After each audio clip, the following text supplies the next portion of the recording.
The voicemail was 11 seconds long, a collections agent, flat and bored, asking me to call back about an account in your name that was 90 days past due. I sat in the break room at Tulsa General with my lanyard still around my neck and played it twice, because I audit medical claims for a living, and the one thing I know for certain about my own life is that I don't owe anybody anything. I called the number back before my lunch ended. By the time I hung up, I had a business name I didn't recognize, an account number I'd never seen, and a balance of $42,000 sitting on equipment I had never touched. My name was on it as co-borrower.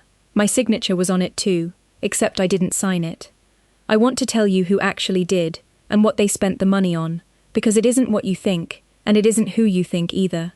Stick around, because the truth came out of a shoebox that had been sitting in my uncle's garage for 30 years, and once I saw what was inside it, I understood my whole family had done this before, just never to me.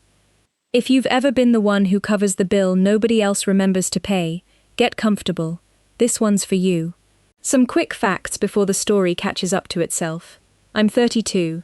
I moved into the apartment above my parents' garage 7 years ago when my mum went through chemo, because somebody needed to drive her to appointments, and my brother Dale was in the middle of something, which is Dale's permanent zip code. I paid $600 a month for that apartment. Fair rent, I thought. I check comps for a living. It was fair. What wasn't fair, and I didn't clock this until much, much later, was that my name kept showing up in places I'd never agreed to be. My father, Walter, ran a hardware store for 30 years before he sold it. He's the kind of man who calls a decision handled the moment he's thought about it, whether or not anyone else has signed off. Dale, 3 years younger than me, had spent the last 2 years trying to get a food truck off the ground called Smoke and Rye. Good brisket, terrible business plan, and every 6 months a new excuse for why it still wasn't profitable. I'd watched money move toward Dale my whole life without asking too many questions about it, because in my family, asking questions about money was treated the way other families treat asking about somebody's diet. Impolite. Beside the point. You just didn't. That changed the day of the voicemail. Here's the part that should have tipped me off years earlier and didn't. 3 years before that phone call, my dad asked me to come to First Union Bank with him to help him cash out a CD for what he called emergency roof work. I remember it specifically because I drove him, sat in the lobby answering work emails, and thought nothing of it. He came out 40 minutes later, thanked me, bought me a coffee on the way home. I found out later, much later, that the roof was never touched. That same week, a business equipment loan was opened 2 counters down. My signature is on it, dated the same afternoon I was sitting in that lobby refreshing my inbox. I didn't put those 2 things together until I had a bank statement in one hand and a birthday card in the other. The collections agent gave me the lender's name, Prosper Regional, and told me to request my full loan file, which as a listed co-borrower, I was legally entitled to see. I did that the same day, and I did the other thing I always do when a number doesn't make sense. I built a timeline. Every rent payment. Every, just help your brother out this once. Every time my father had asked me to drive him somewhere financial and never explained why. The pattern that came back genuinely surprised me, and I say that as someone who does not get surprised by spreadsheets. The favors weren't clustered around Dale's low points, they were clustered around my father's. 6 years ago, right after the hardware store's expansion into the strip mall next door quietly collapsed. A detail I only knew because I'd overheard him on the phone with a supplier. My rent got raised for the first time. 3 years ago, right after he'd apparently maxed out a business line of credit under his own name, the equipment loan appeared with my signature on it. Dale's food truck was real. The debt attached to it was not entirely his. I sat with that for one night before I did anything about it, because I've learned the hard way that acting on a half-finished theory is how you end up owing somebody an apology instead of the other way around. The next morning, I drove to a document examiner named Priya Osei, whose office smelled like toner and had a hand-lettered sign that said, "We don't guess. We measure." I liked her immediately.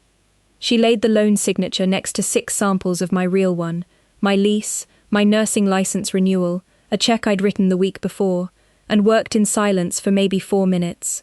Then she turned the page around. "This isn't a great forgery," she said. "It's a familiar one. Whoever wrote this has watched you sign your name 100 times. They weren't copying a stranger's signature, they were copying yours from memory, badly, the way you'd copy someone you've lived with for 30 years. I asked her the only question that mattered, male or female hand. She tapped the heavy downstroke on the F. I'd put money on a man's hand. Confident, not careful. Somebody who's used to signing for other people and didn't think twice about signing for you. I had already been quietly suspecting my mother, because in my family she's the one who handles things. I drove home that afternoon with a completely different name sitting in my chest, and it took me until the driveway to admit I already knew it was true. I didn't confront anyone that week. I did something else instead, something nobody in my family would have predicted from me. I called my Uncle Ray, my father's older brother, the one nobody talks about at Thanksgiving because he and your father don't see eye to eye, and I asked if I could take him to lunch. Ray is 71, lives alone outside Broken Arrow, and hadn't spoken more than 10 words to my father in over a decade. I'd always assumed that was about politics or an old inheritance fight. It wasn't. Over chicken fried steak, I told him what I'd found. I watched a man who'd spent 10 years being quietly written out of family stories go completely still, set down his fork, and say, "He did this to me first." 1991. Co-signed my name on a truck loan for the store without asking, and when the store nearly folded 2 years later, I found out I was on the hook for $8,000 I never agreed to owe. That's the real reason we stopped speaking. Everybody just tells it like I got difficult. He still had the paperwork. 31 years old, yellowed, kept in a shoebox in his garage, next to a photo of the two of them as kids, in front of the original hardware store. He hadn't kept it out of spite. He'd kept it because nobody had ever believed him, and some part of him had been waiting 3 decades for someone in this family to finally ask the right question. I sat in his kitchen holding proof that this wasn't a one-time slip born out of desperation. It was a method, and I was the second person in this family it had happened to, not the first. That should have been the moment I went straight to the police. Instead, I did the thing my job has trained into me. I went and got one more piece of information before I moved, because the story I was about to tell needed to survive contact with people who were going to fight it. I requested the full transaction history on the equipment loan.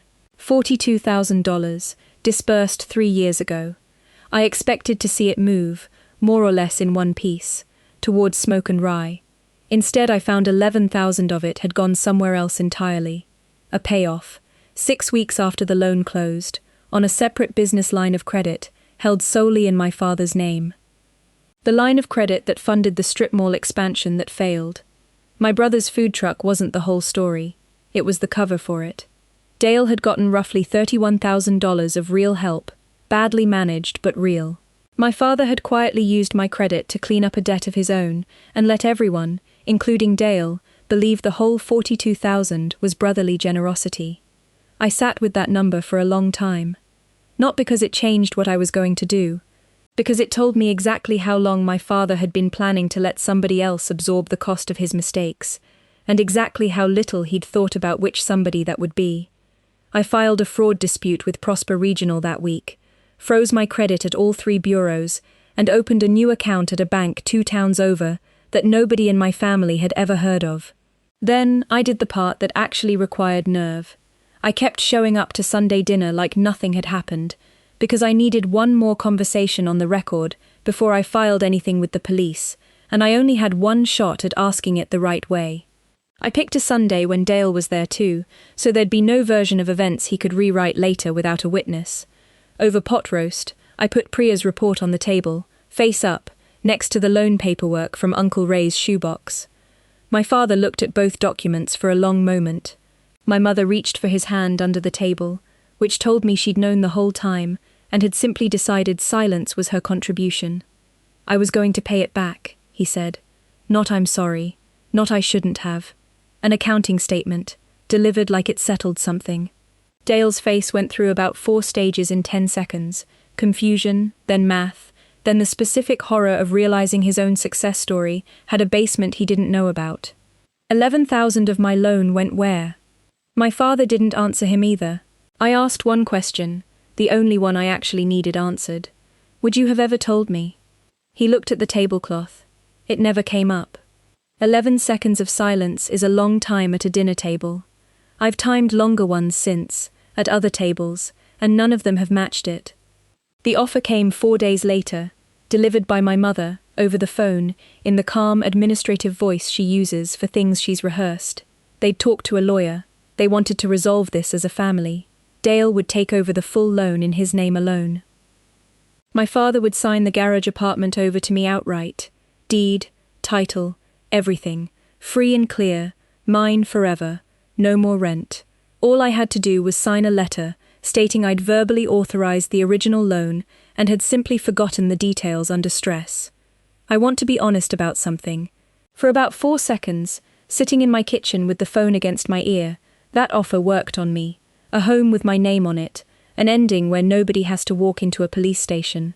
I understood, in that moment, exactly why Uncle Ray's version of this story had gone unresolved for 31 years. The easy ending is always sitting right there. I asked my mother one question before I answered. Will he ever actually say he's sorry? Not fix it, not resolve it, say it. The pause told me everything. Your father isn't a man who apologizes, Nora. You know that. I do now, I said, and I meant it 2 ways. I didn't sign the letter. The affidavit sat in my bag for 3 days before I filed it, because Priya had told me something I never forgot. Naming somebody under oath is a door that only opens one direction. I wanted to be certain, not almost certain. I already was. I was just letting myself feel the weight of it before I picked it up. I filed the police report on a Tuesday morning with a number, a case file, and my father's full legal name, typed into a blank line that had been waiting for it since the day I found that voicemail. The credit union's own investigation confirmed what Priya's report already showed. The signature was inconsistent with mine, and consistent with a hand that had watched me sign things for 30 years. My name came off the loan. My score, which had dropped 94 points, started climbing back. My father took a plea. First-time offender, full restitution ordered, a deferred sentence that closes quietly in 3 years if he keeps to it. Dale, to his credit, refinanced the truck loan in his own name within a month and hasn't missed a payment since, the first fully honest debt anyone in that family has carried in longer than I can prove. I moved out in September. Small 1-bedroom, nothing special, but the deed and the lease both have exactly one name on them, and it's mine, in my own handwriting, which, I checked, out of habit, looks nothing like a treble clef, and never will. Uncle Ray came to my housewarming. First family gathering he'd attended in 11 years. He brought the shoebox and gave it to me, empty this time, and told me to fill it with something better. I talk to my mother occasionally. My father and I exchange maybe 4 sentences a year, all of them about logistics. I don't think he's sorry. I think he's inconvenienced, which in his language might be the closest thing he has. If you've ever quietly become the collateral for somebody else's bad decisions, here's the only thing I'd want you to take from this.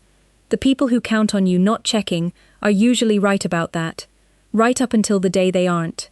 Pull your credit report, all 3 bureaus, the real one, not the app score. It costs nothing and it might be the only warning you get. That's the whole story. 1 voicemail, 1 shoebox, 1 signature that was never mine to begin with, and the first name I've ever put on anything that actually belonged to me.